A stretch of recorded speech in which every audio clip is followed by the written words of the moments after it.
আচ্ছা, ইমনটাকে একবার ফোন করলে হয় না কো?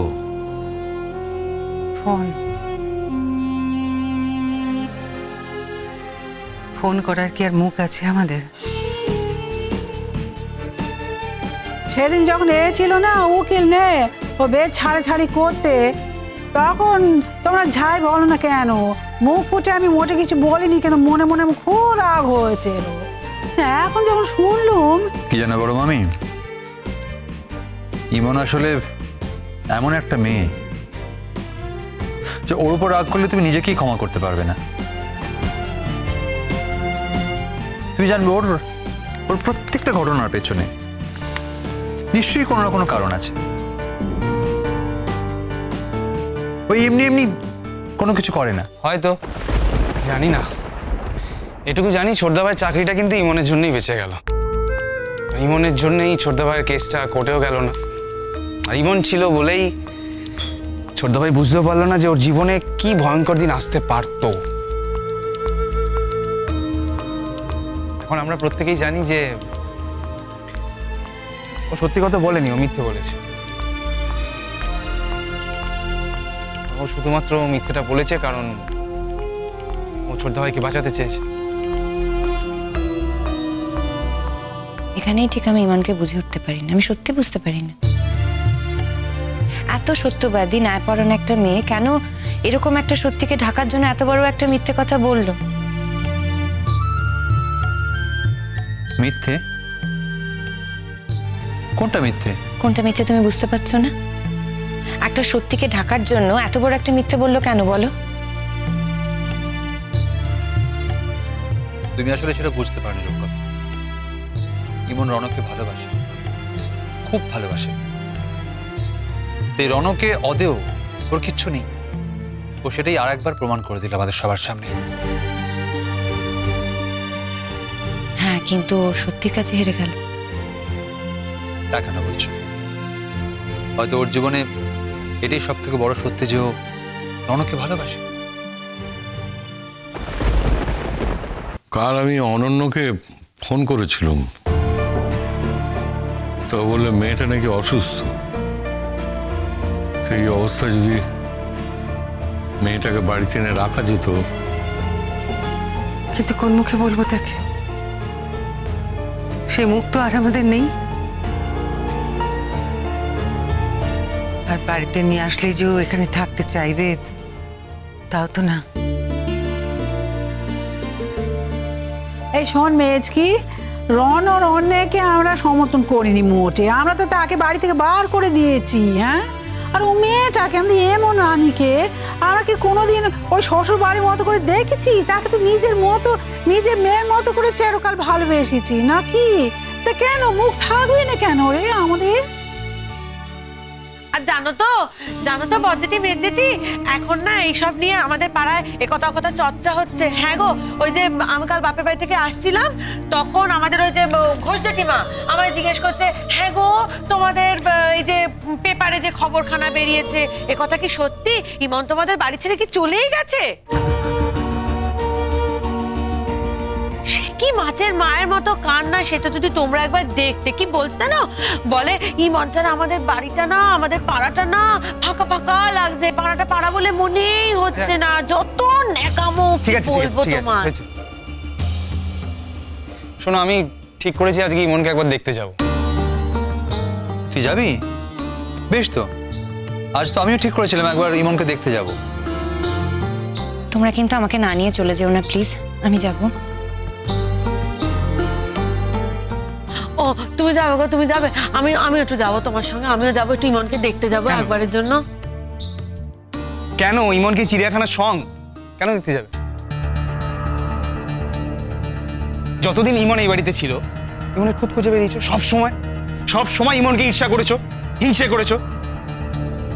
এখন ইমনকে দেখার কি দরকার নেই, ছেড়ে দাও। আমি হিংসা করেছি ইমনকে? হ্যাঁ, করেছো। আমি খুদবার করেছি? তুমি এই কথাটা আমাকে বলতে পারলে? হ্যাঁ, আমি বলি না, আমি কোনো কথা বললে এ বাড়িতে দোষ হয়ে যায়। আমি যাব না। যাও তোমরাই যাও, আমি যাবো না ইমনকে দেখ। জানি তোমরা কেউ আমাকে এবারে মানুষ বলেই মনে করো না।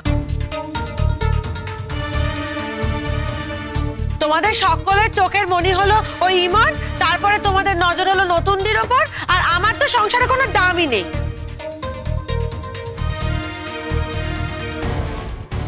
মিঠু, একটু চুপ করো না। আমাদের মন মেজাজ একেবারে ভালো নেই, এখন আর এসব কথা বলো না।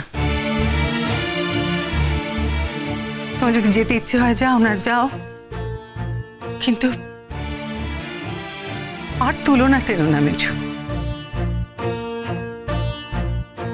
আর তুলনা টেনো না। আমাদের চোখের মনে ছিল যে মেয়েটা, তাকে তোমরা ধরে রাখতে পারিনি।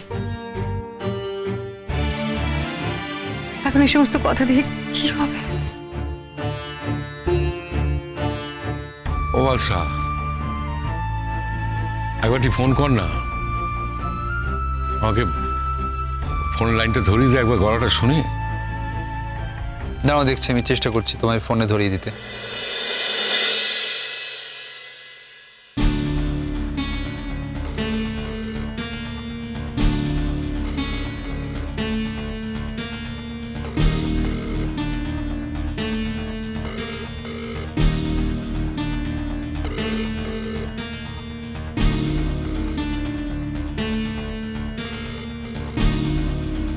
কি হলো, ধরছে না? না, ফোনটা বেজে বেজে তো কেটে গেল।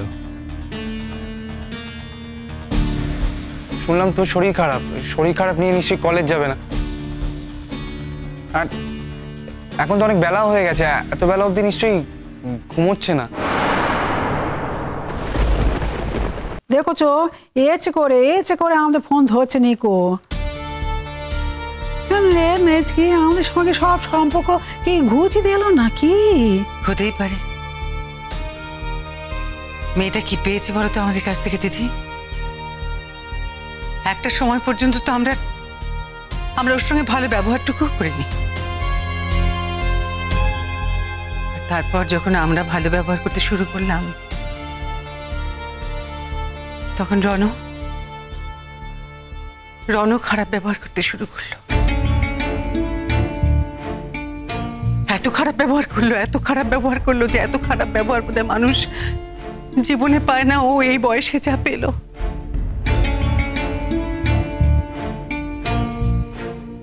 তারপর যদি ও আমাদের সঙ্গে কথা না বলে, ওকে তো দোষ দেওয়া যায় না দিদি। হয়তোবা আইন করে এই বিয়েটাকে ভেঙে দিল শুধু আমাদের সঙ্গে যাতে যোগাযোগ রাখতে না হয় সেই জন্য। অতই সোজা নাকি? না, আইন করেও রনর সঙ্গে ছাড়াছাড়ি করুক বা সারা জীবনের মতো আলাদা হয়ে যাক, সে নিয়ে আমাদের কিছু বলার নেই। কিন্তু আমরা কি দোষ করেছি? যদি আমাদেরও শুধু রনর বাড়ির লোক হিসেবেই দেখে, সেভাবেই বিচার করে, তাহলে সেটা ভুল ওর। আর ওর সেই ভুলটা আমরা ভাঙিয়ে দেব, দায়িত্বটা আমাদের।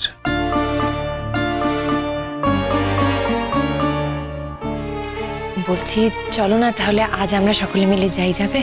হ্যাঁ, তাই তো বলছি, চলো। মেজমা, খালি হাতে যাবো, একটু খাবার বানিয়ে দেবে?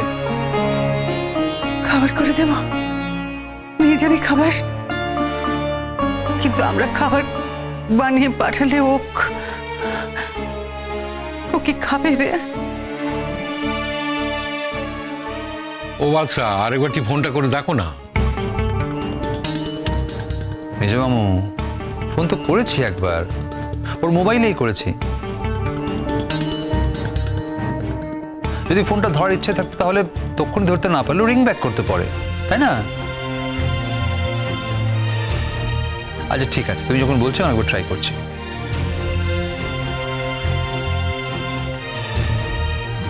খুব অভিমান হয়েছে ওর,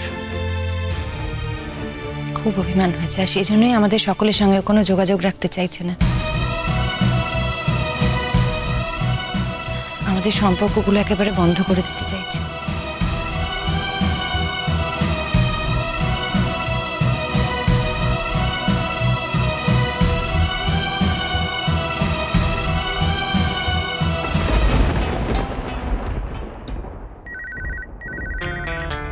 দেখ বাড়ির নম্বরে ফোন করছে নাকি, দেখ দেখ। ও বাচ্চা দেখ দেখ দেখ। আমি দেখছি। হ্যালো, আমি শ্রুতি বলছি, রণজয় ডায়েরি থেকে এই নাম্বারটা পেলাম। আপনি কে বলছেন? কি রে, কে ফোন করেছে? শ্রুতি ফোন করেছে, কথা বলবে তোমরা কেউ? কে? শ্রুতি? মানে ওই মেয়েটা?